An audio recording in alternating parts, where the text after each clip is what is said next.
We're always listening, and this feature is proof. Customers told us they wanted a clearer way to see their geofences on the map in color, so we made it happen.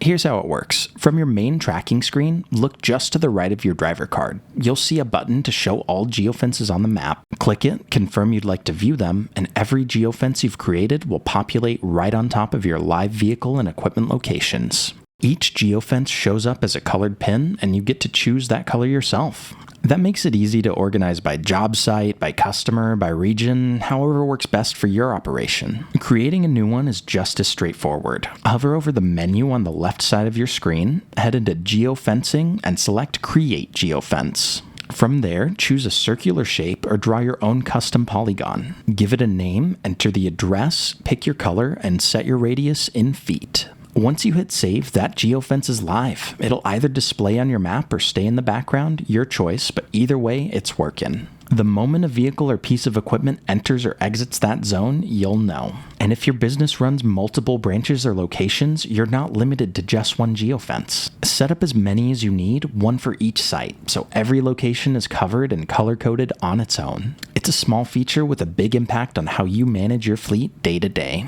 Thanks for choosing GPS and Track.